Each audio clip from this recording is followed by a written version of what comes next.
Assalamualaikum warahmatullahi wabarakatuh. Perkenalkan, kami dari kelompok 2. Pada kesempatan kali ini, kami akan menjelaskan tentang psikologi Islam. Berikut penjelasannya. Psikologi Islam adalah sebuah kajian yang baru dikembangkan di awal tahun 60-an. Kajian ini bermula dari usaha Dr. Zaki Derajat yang mulai mengenalkan psikologi dari tinjauan agama. Baharudin mengungkapkan bahwa psikologi Islam adalah sebuah aliran baru dalam dunia psikologi yang mendasarkan seluruh bangunan teori-teori dan konsep-konsepnya kepada Islam. Psikologi Islam adalah psikologi yang dibangun bercorak atau memiliki pola pikir sebagaimana yang berlaku pada tradisi keilmuan pada Islam, sehingga dapat membentuk aliran tersendiri yang unik dan berbeda dengan psikologi kontemporer pada umumnya. Assalamualaikum warahmatullahi wabarakatuh. Saya Alif Andita. Di sini saya akan menjelaskan psikologi Islam dalam pandangan Al-Kindi. Biografi singkat Al-Kindi. Abu Yusuf Ibnu Ishaq Al-Kindi lahir pada sekitar 809 Masehi. Dia telah menulis lebih dari 265 jilid buku. Bisa dikatakan merupakan filsuf pertama yang lahir dari kalangan Islam. Al-Kindi berasal dari kalangan bangsawan dari Irak. Dia berasal dari suku Kinda, hidup di Basra, dan meninggal di Baghdad pada tahun 873. Dia merupakan seorang tokoh besar dari bangsa Arab yang menjadi pengikut Aristoteles. Semasa hidupnya, Al-Kindi selain bisa berbahasa Arab, ia juga bisa berbahasa Yunani. Banyak karya-karya filsuf Yunani diterjemahkan dalam bahasa Arab, antara lain karya Aristoteles dan Plotinus, yang telah mempengaruhi konsep Al-Kindi dalam berbagai doktrin pemikiran dalam bidang sains dan psikologi. Menurut Al-Kindi, jiwa tidak tersusun mempunyai arti penting, sempurna, dan mulia. Selain itu, jiwa bersifat spiritual, ilahiyah, terpisah, dan berbeda dari tubuh. Pemikiran pendapat Al-Kindi lebih dekat pada Plato daripada Aristoteles. Namun, Al-Kindi tidak menyetujui Plato yang mengatakan bahwa jiwa berasal dari alam ide.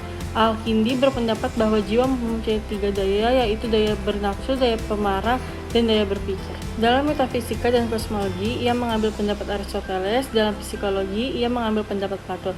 Dalam bidang etika, ia mengambil pendapat Socrates dan Plato.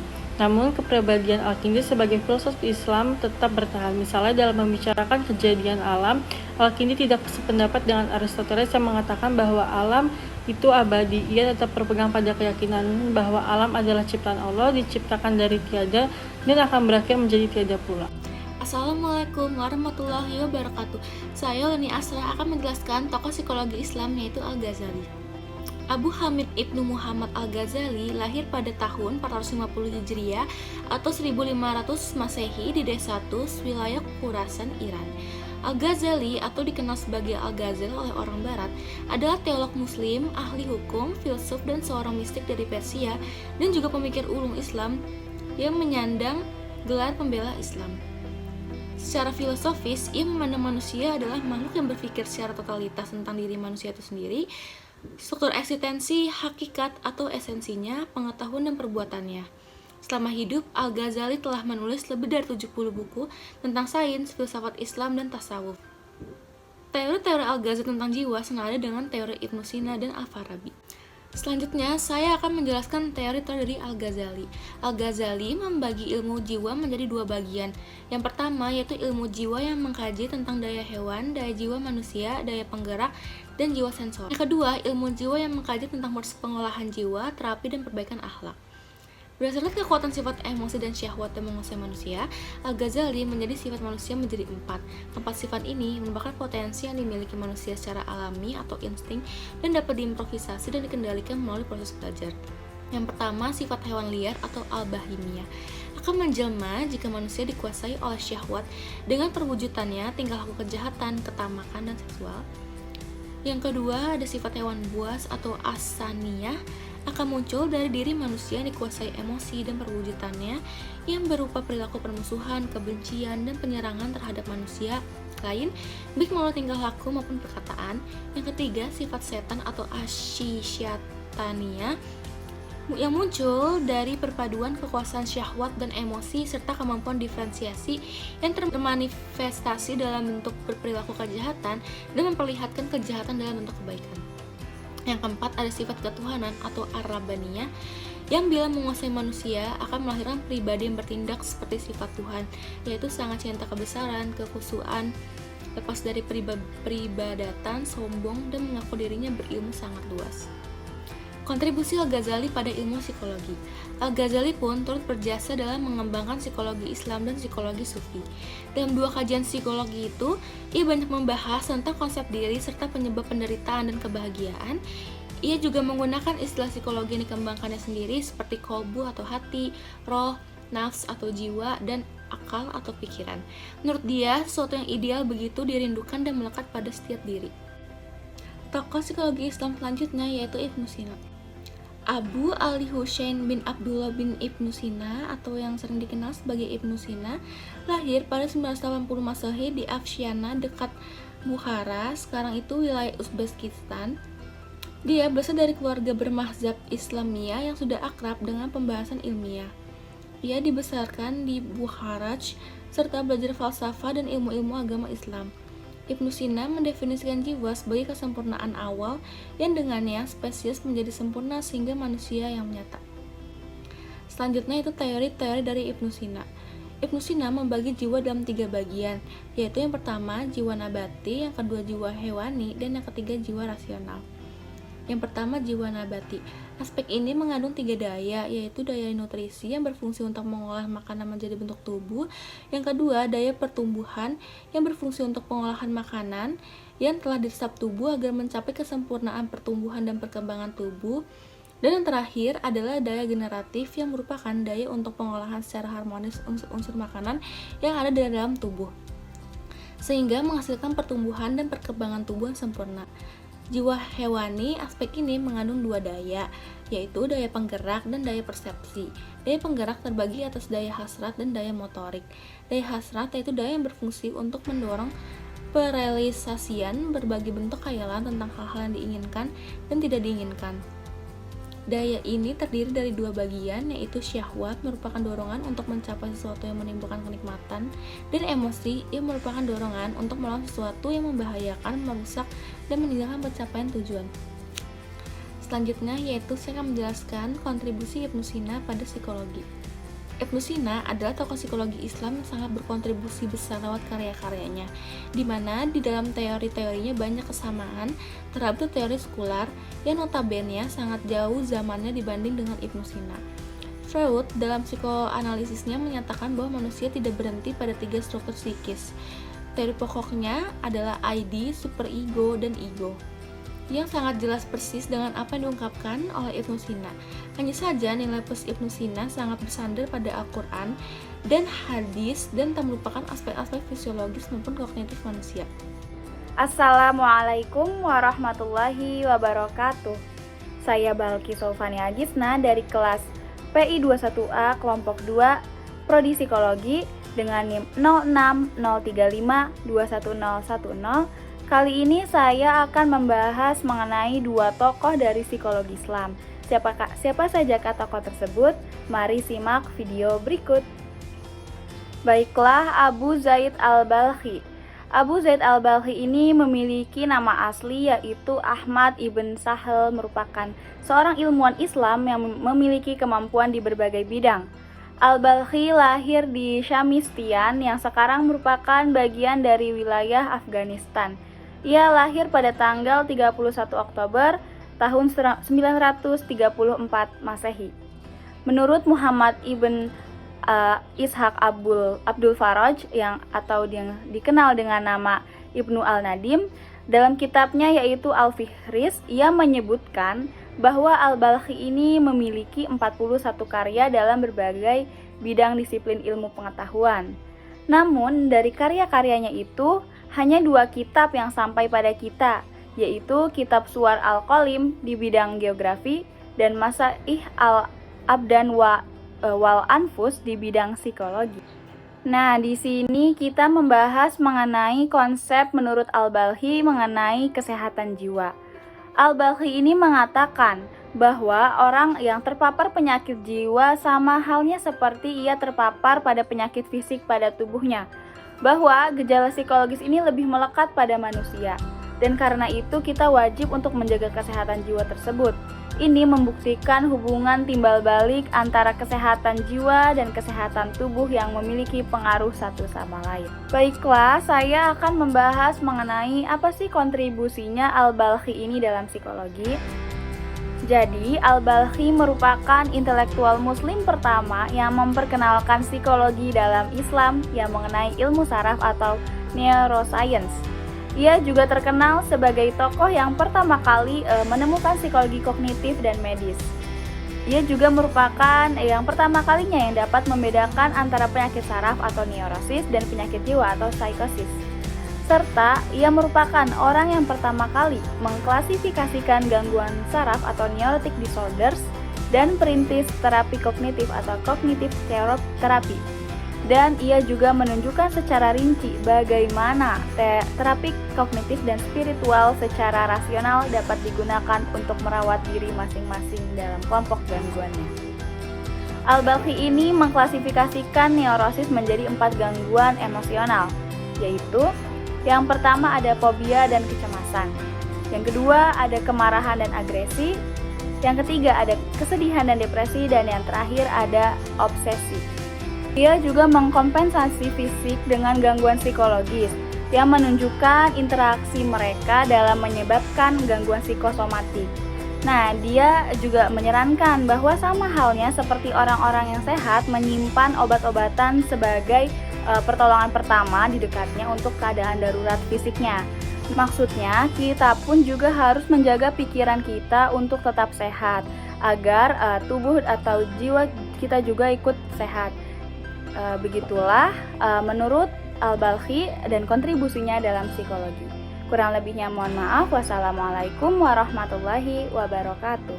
Baiklah, di sini saya akan membahas mengenai tokoh psikologi Islam yaitu Ibnu Haytham. Ali Muhammad Al-Hasan Ibnu Haytham, atau di barat ia dikenal dengan nama Al-Hazen. Ia merupakan seorang ilmuwan Islam yang berbakat dalam aspek sains, falak, matematika, geometri, pengobatan, dan filsafat.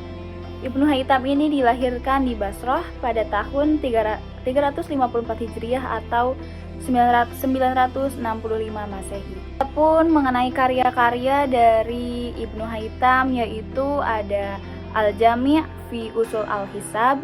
Ini mengandung teori-teori pengetahuan matematik dan matematika penganalisaannya.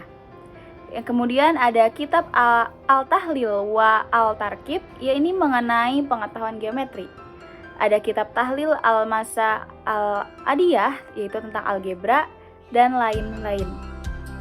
Ibnu Al-Haytham ini dikenal sebagai penemu psikologi eksperimental dan psikofisik dalam kitabnya yaitu kitab Al-Ain. Ibnu Al-Haytham ini atau Al-Hazen, ia lewat kitabnya yang terkenal yaitu Book of Optics dianggap telah menerapkan psikologi eksperimental, yaitu psikologi persepsi mengenai visual. Ia merupakan ilmuwan yang pertama mengajukan argumen bahwa penglihatan ini terjadi di otak dibandingkan di mata. Al-Haytham mengesankan bahwa pengalaman seseorang ini memiliki efek pada apa yang dilihat dan bagaimana seseorang ini melihat. Menurut Al-Haytham, penglihatan dan persepsi adalah subjektif. Al-Haytham juga merupakan ilmuwan pertama yang menggabungkan fisika dengan psikologi sehingga terbentuklah psikofisik. Melalui percobaan yang dilakukannya dalam studi psikologi, Al-Haytham ini banyak mengupas tentang persepsi visual termasuk sensasi, variasi, dan sensitivitas, sensasi rabaan, persepsi warna, serta persepsi pada kegelapan. Sejarawan psikologi yaitu Francis Bacon ini menyebut bahwa Al-Haytham sebagai ilmuwan yang meletakkan dasar-dasar dari psikofisik dan psikologi eksperimental. Mungkin itu saja yang bisa saya sampaikan mengenai tokoh dari Al-Haytham. Kurang lebihnya mohon maaf. Wassalamualaikum warahmatullahi wabarakatuh. Assalamualaikum warahmatullahi wabarakatuh. Perkenalkan, saya Anissa Aulia Sugiarto dengan NIM 0603521007. Pada kesempatan kali ini, saya akan menjelaskan tentang psikologi Islam dengan tokoh Abdullah Nasih Ulwan. Abdullah Nasih Ulwan adalah seorang tokoh muslim. Ia dilahirkan di kota Halab, Suriah pada tahun 1928, tepatnya di daerah Qodhi Askar.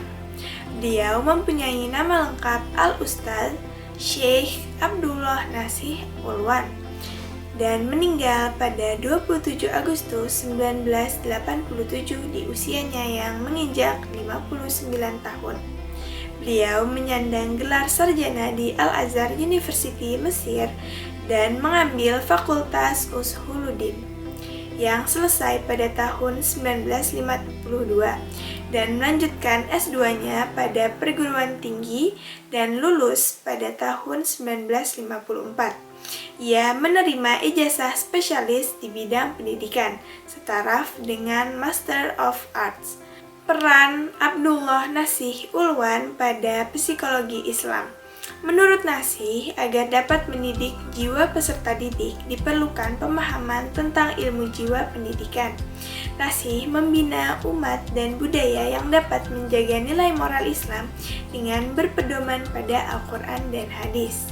Adapun metode-metode pendidikan yang efektif menurut Nasih Ulwan adalah yang pertama adalah pendidikan dengan keteladanan.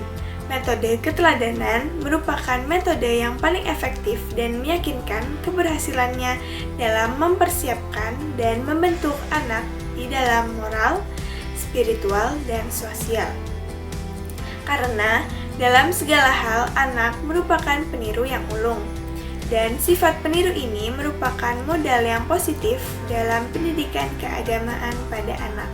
Sebagai pendidik Islam, orang tua maupun guru harus menanamkan sejak dini bahwa sosok guru yang paling ideal adalah Rasulullah SAW, karena beliau merupakan pemilik akhlak terbaik di dunia. Allah berfirman, "Laqad kana lakum fi Rasulillahi uswatun hasanah." Sesungguhnya telah ada pada diri Rasulullah itu suri tauladan yang baik. Surat Al-Ahzab ayat 21. Yang kedua adalah pendidikan dengan kebiasaan. Kebiasaan memiliki peranan penting dalam kehidupan manusia, karena ia menghemat banyak sekali kekuatan manusia. Kebiasaan yang sudah melekat dan spontan dapat dipergunakan dalam kegiatan-kegiatan produktif seperti bekerja, memproduksi, dan mencipta. Bila pembawaan seperti itu tidak diberikan Tuhan kepada manusia, maka tentu mereka akan menghabiskan hidup mereka hanya untuk belajar berjalan, berbicara, dan berhitung. Yang ketiga adalah pendidikan dengan nasihat. Di antara metode yang efektif dalam menempa keimanan anak, mempersiapkan moral, spiritual, dan sosial anak adalah dengan menggunakan metode nasihat. Sebab metode ini efektif dalam membukakan mata anak-anak pada hakikat sesuatu dan mendorongnya menuju situasi luhur, dan menghiasinya dengan akhlak yang mulia serta membekalinya dengan prinsip-prinsip Islam. Yang keempat adalah pendidikan dengan memberikan perhatian dan pengawasan. Pendidikan dengan perhatian adalah mencurahkan, memperhatikan, dan senantiasa mengikuti perkembangan anak dalam pembinaan akidah dan moral, persiapan spiritual dan sosial, di samping selalu bertanya tentang situasi pendidikan jasmani dan daya hasil ilmiahnya. Yang kelima adalah pendidikan dengan memberikan hukuman dan penghargaan. Nasih Ulwan menawarkan metode tersendiri dalam melakukan hukuman pada anak, yaitu hukuman yang diberikan hendaknya dilakukan dengan penuh kelembutan, disesuaikan dengan usia dan perkembangan anak. Tetap menjaga tabiat anak yang melakukan kesalahan dalam memberikan hukuman, dan menggunakan tingkatan dalam memberi hukuman mulai dari yang paling ringan sampai yang paling berat. Assalamualaikum warahmatullahi wabarakatuh. Perkenalkan, nama saya Anissa Aulia Sugiarto dengan NIM 0603521007. Pada kesempatan kali ini, saya akan menjelaskan tentang psikologi Islam dengan tokoh Profesor Dr. Malik Badri. Profesor Dr. Malik Badri lahir di Sudan pada 16 Februari 1932. Pada tahun 1956, ia mendapatkan gelar sarjana dan diploma in Education pada American University of Beirut dengan capaian memuaskan. Program magister dilanjutkannya pada universitas yang sama, yaitu pada tahun 1959. Atas pengabdiannya dan dedikasinya bagi psikologi Islam dunia, pada tanggal 16 Februari ditetapkan sebagai Hari Psikologi Dunia dan merupakan Bapak Psikologi Islam Dunia. Malik Badri dikenal luas lewat bukunya yang berjudul The Dilemma of Muslim Psychologist, atau dengan bahasa Indonesia yaitu Dilema Psikolog Muslim. Ketidakselektifan psikolog Muslim menurutnya telah menyebabkan mereka mengikuti pola pikir dan pendekatan kaum Yahudi dan Kristen, meskipun cara itu berkualitas rendah dan tidak Islami. Persis seperti dinyatakan oleh Rasulullah SAW dalam sebuah hadis. Bahkan jika mereka masuk ke dalam lubang biawak pun, orang Islam tanpa fikir panjang akan mengikutinya, yaitu mengambil bulat-bulat psikologi Barat modern dan menerapkannya di dunia Islam. Pandangannya mengenai Islamisasi psikologi terbagi menjadi dua teori. Yang pertama dengan cara mengubah orang menjadi muslim yang lebih baik. Adapun yang kedua dengan cara menjadikan psikologi sebuah ilmu yang sesuai dan bermanfaat bagi umat Islam. Menurutnya, membangun psikologi Islam tidak semudah membalik telapak tangan. Ia memerlukan kerja kolektif yang serius dan memakan waktu yang cukup lama. Prosesnya terdiri dari 3 tahap. Yang pertama adalah mengkaji secara intensif karya-karya ilmuwan muslim tentang jiwa manusia. Tahap berikutnya adalah membangun psikologi yang berangkat dari kebutuhan dan worldview umat muslim. Yang ketiga adalah gagas teori-teori dan metode-metode baru untuk riset dan terapi. Sehingga psikologi Islam itu bukan sekadar justifikasi ilmu barat dengan dalil-dalil Al-Quran dan hadis. Melalui buku dan penelitiannya, Badri menunjukkan bahwa psikologi Islam memiliki perbedaan metodologi dengan psikologi sekuler. Psikologi Islam menekankan kebenaran ontologik, mengejar makna dan esensi, bukan hanya gejala. Sementara psikologi sekuler lebih mendasar kepada kebenaran epistemologis dan kebenaran cara yang ditempuh. Dalam psikologi Islam ada beberapa pendekatan psikologi, yaitu pendekatan skriptualis berdasarkan Al-Quran dan hadis secara literal. Selanjutnya adalah pendekatan falsafi yang menekankan prosedur berpikir filsafat berdasarkan aturan Al-Quran. Dan selanjutnya adalah pendekatan sufi atau tasawuf. Yang terakhir adalah pendekatan pragmatis yang bisa digunakan dalam kehidupan sehari-hari. Assalamualaikum warahmatullahi wabarakatuh. Nama saya Syifa Sasi Kirana dengan nomor NIM 0603521008 akan mempresentasikan tentang psikologi Islam dengan tokoh Hana Jumhana Bastaman. Hana Jumhana Bastaman lahir pada 4 November 1939 di Padaherang. Beliau merupakan lulusan Universitas Indonesia dan menjadi dosen tetap di bidang kepribadian, psikodiagnostik, dan agama Islam. Psikologi Islam menurut beliau adalah sebuah pandangan yang dibangun dari metodologi psikologi Islam dan menuju mental yang sehat sebagai tujuan dasar konseptual psikologi Islam. Kesehatan mental dalam Islam. Yang pertama ada pola sistematis, kedua pola penyesuaian diri, ketiga pengembangan diri, dan yang terakhir adalah pola agama.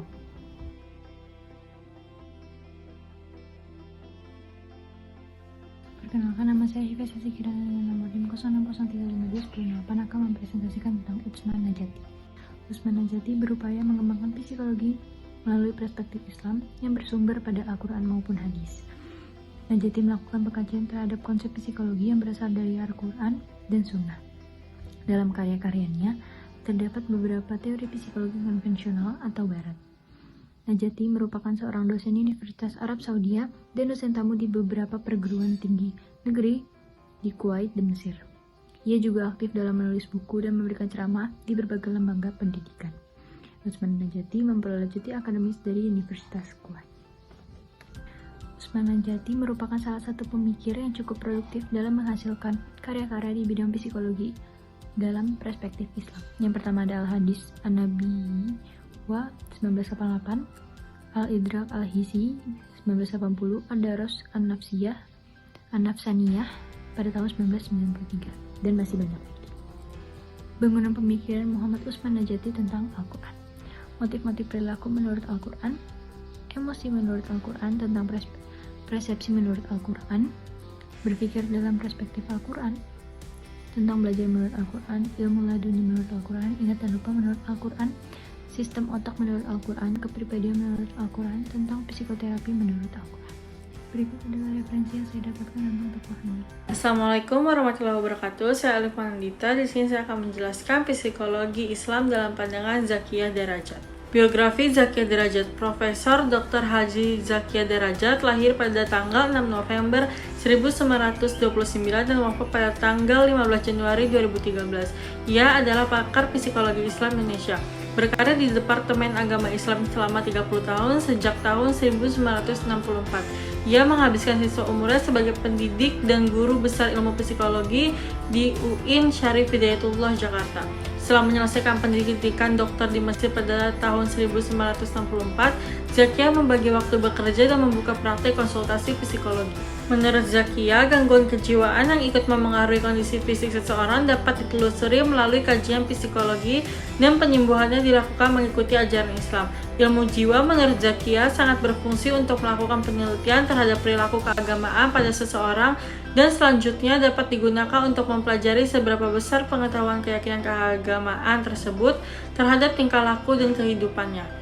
Namun, berbeda dengan psikologi pada umumnya, dalam praktiknya Zakiyah menggunakan pendekatan agama Islam untuk memecahkan persoalan yang dihadapi kliennya, yang kebanyakan kaum perempuan. Metode corak berpikir Zakiyah Derajat tentang pendidikan mental dalam pandangan psikologi Islam. Kriteria kepuasan kesehatan mental atau kebahagiaan batin seseorang tidak semata-mata disebabkan terpenuhinya kebutuhan material. Namun, terdapat penyebab lain yang hakiki, yaitu kebutuhan mental seperti kebutuhan spiritual, kepuasan, dan kebahagiaan yang esensial menurut Islam, terutama yang dikembangkan dalam psikosofistika adalah kepuasan dan kebahagiaan yang disebabkan adanya keridhaan Allah Subhanahu wa Ta'ala.